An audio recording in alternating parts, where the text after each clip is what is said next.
আমি টেনশন আছি, না জানি ফ্লাইট মিস করে guys. Ahmad international airport, Singapore 1 number ছিল আগে এয়ারপোর্টের জন্য।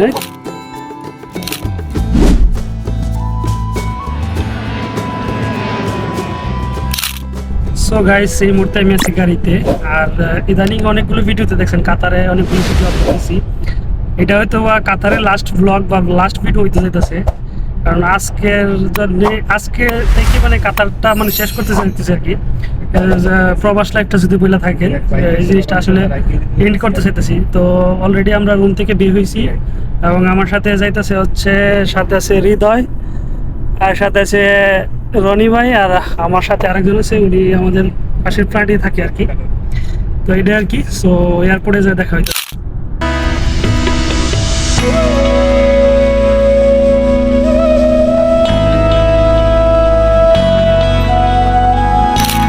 সো গাইস, আমরা এখন যে জায়গাটাতে আছি এটা হচ্ছে কাতারের দোহা এয়ারপোর্টে। সো অনেকদিন পরে প্রায় 2 বছর জার্নি শেষে দেশে ব্যাক করতেছি এবং সাথে হৃদয় আছে। হৃদয় থেকে যেতেছে আমাদের প্রায় সময় আপনারা দেখতে পাইছেন যে ভিডিওতে সাথে হৃদয় ছিল, অনেক হাসি ঠাট্টা করছি, তার সাথে অনেক এনজয় করছি। আসছি প্রায় এখানে আধা ঘন্টার মতো হয়ে গেছে। তো আরও আমার চীনা পরিচিত 2-4 জন ফ্রেন্ড সার্কেল আসার কথা, তাদের জন্য অপেক্ষা করতেছে আর কি।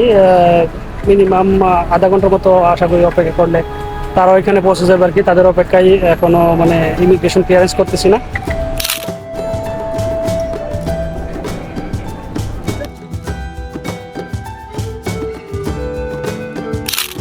সো গাইস, আমি এখন একদম আসছি আহমদ ইন্টারন্যাশনাল এয়ারপোর্ট আর কি।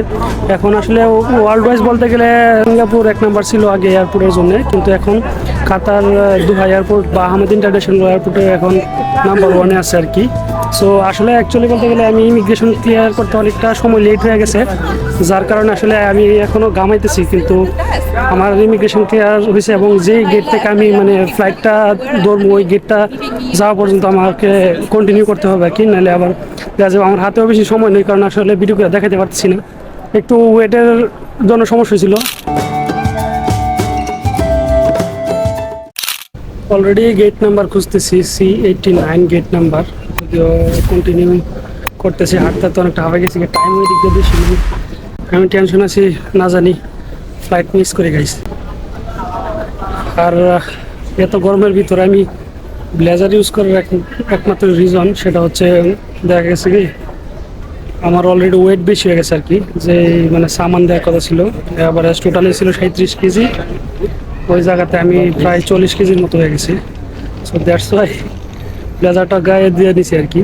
তো একটু পরে অবশ্য প্যাক করে দিয়ে নিব আর কি, যেহেতু বোর্ডিং পাস করে নিতে পারছি, তো বাকিটা আশা করি হ্যান্ডেল করে নিতে পারবো আর কি। সো কাতার যেহেতু একেবারে ছেড়ে যেতেছি না, সো দ্যাটস ওয়াই একটু স্ট্রাগল তো করতেই হবে।